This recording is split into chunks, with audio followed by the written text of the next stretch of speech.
Hey there, XPGamers, and welcome to another edition of Minecraft Mod Library. This is Alteran bringing you another awesome mod. This one is the Asgard Shield mod, which adds shields and shield mechanics to the game, and this one also has a couple add-ons plus the core main pack, so we'll be going over all of those things, and then I will show you how all of them work in battle. And to get things started, we will take a look at the shields. There are 4 shields in the core, and you get a wooden shield, stone shield, iron shield, and diamond shield. Now, every shield that you can make it into a gilded version of that, where you would take the shield, put it in the middle of a crafting table, and surround it with gold bars, and it'll give you a gild like this one. Wooden shield, gilded wooden shield. When you do this, it increases their durability. It makes them a little bit stronger, so it's worth it. It's worth it to do so, and I definitely suggest it. Suggest it so much. And each one of these shields also has a special ability.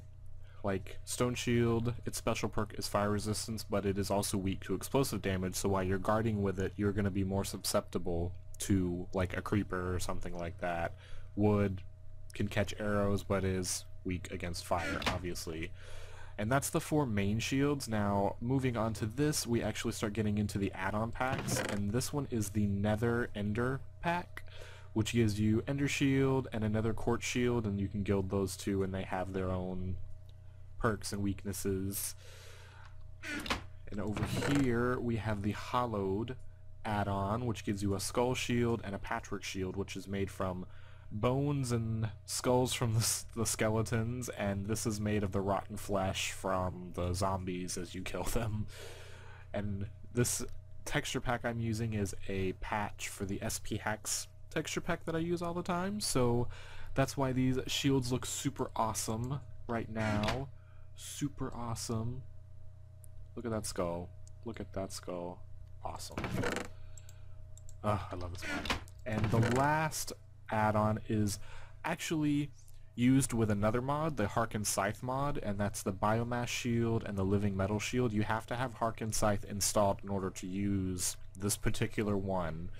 So if you want to use these, you're going to have to get the Harken Scythe mod, which we'll be going over that mod at a later date, because it's pretty cool too. Lots of reaping, death, and soul catching.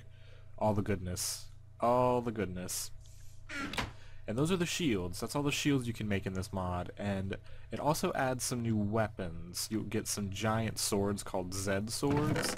And you get your 5 basic ones, your wood, your stone, your iron, your gold, and your diamond.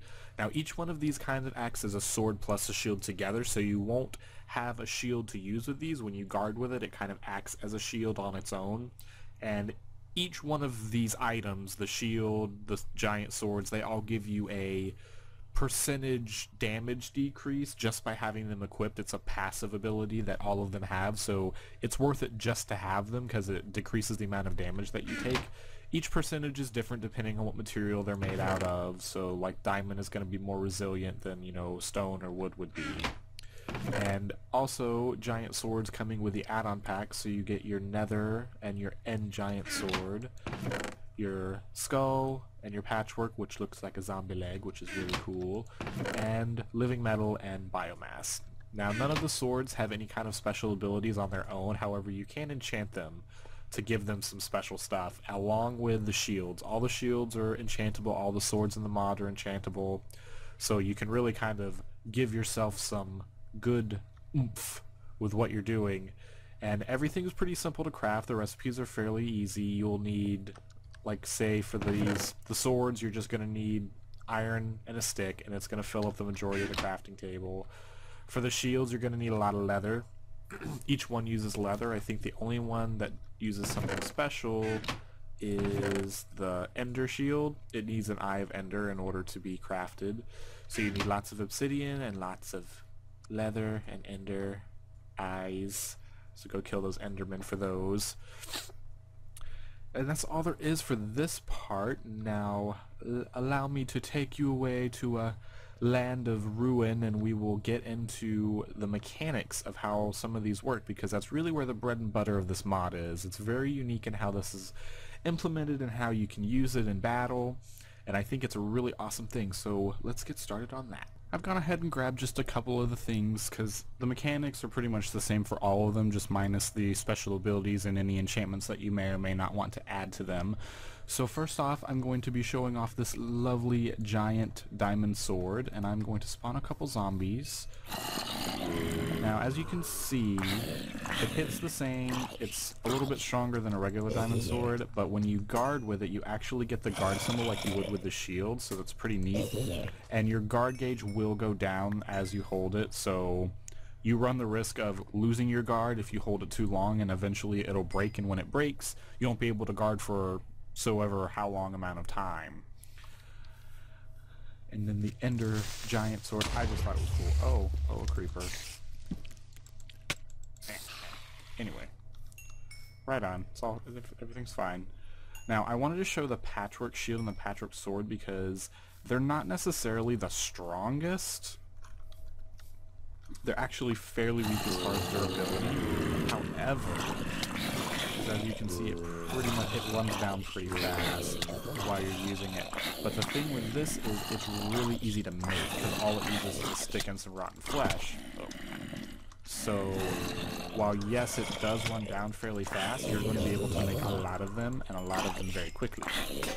So it's a good thing to look at, I guess, is the thing I'm trying to say, because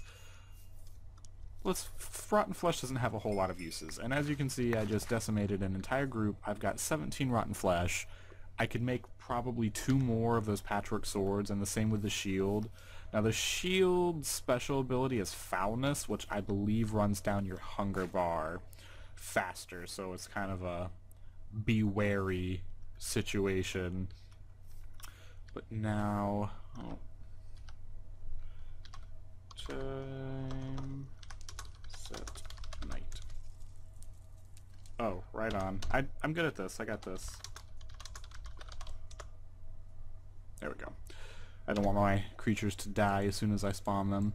Now, I want us to do skeletons because I think you're going to really like the special ability on the diamond shield. And that is projectile reflectant. If I can manage, yeah, there we go. You can see it. Come on. There we go. Yeah, it shoots the arrow right back at him every time that he shoots at me. Now, it just, see, yeah. So it's a really cool thing with the diamond shield. That's its special ability, is projectile reflect. Something that I do want to show off is the diamond shield. You can see how fast the guard gauge runs down in comparison to the gilded shield, which actually runs down slower. That's why it's kind of a good idea to go ahead and upgrade your shields when you can, because their gauges last longer, which is going to make it a whole lot easier in a fight. You're dead now. But yeah, you can see it's really neat. The different abilities are really cool, and like some of them are very effective against fire, so that would be a really good thing to have, like in the Nether kind of thing, because it takes out fire, like it puts it out when you walk through it. Very cool thing to have. Now, each one gives you, like I said, a passive damage decrease. It just depends which one you want to have equipped. So, you know, couple that with the fact that I've got ridiculously enchanted armor on right now. I'm pretty much taking no damage from anything. Spawn a couple more zombies. But I really like this. I really enjoyed this because it's very, you know, I get that feel of being in a fight with a sword and a shield, because it switches back and forth automatically as you're fighting. So like, normally in Minecraft when you hold the right mouse button, you get, it just guards with the sword that you have equipped. Well, now with the shields, you'll actually be able to guard with a shield instead of just the sword, which is going to be really cool and really effective, unless of course you have one of the giant swords, in which case it will just guard with the giant sword because it's enormous. Super awesome. I really do. I really love this mod. It's really good. It's really simple, really easy to get into. You just install it, and I mean, it blends almost seamlessly into everything. I mean, the gauge doesn't intrude on anything. It's really cool. And one other thing I definitely want to show you guys is the shield that you see in the middle of the HUD is a gauge, and it builds up slowly over time, and it gives you a special ability. It's the Vanguard ability, which does some different things. So I'm going to spawn a zombie, and the way you activate it is you sneak and then you hold it down. Now it has the ability to stun, it pushes them back a bit, does some area of effect damage, and the gauge rebuilds slowly. So you won't be able to do it on a regular, you know, continuous basis. It'll be a special ability you have every so often. It's a really cool thing because the area of effect knockback, so if you get overwhelmed with enemies, you'll be able to just push them all back as quickly as possible. Ooh. But yeah, that is all there is to this mod. It's really easy. It really is. It's a simple mod. It's a great addition to any Minecraft game. It adds a whole new feeling of, you know, that sense of adventure to me. Shields and swords and giant swords. I mean, it's just really cool. And like I said, all of these are enchantable. You can upgrade the shields to the gilded shields. It's a great mod. And that's all I can say about it. It's fantastic, and you need to go try it out. And that's going to be all for me, and I'm going to see you guys next time, and be sure and support your local modders, because without them, our games would be a little bit more boring. See you guys next time.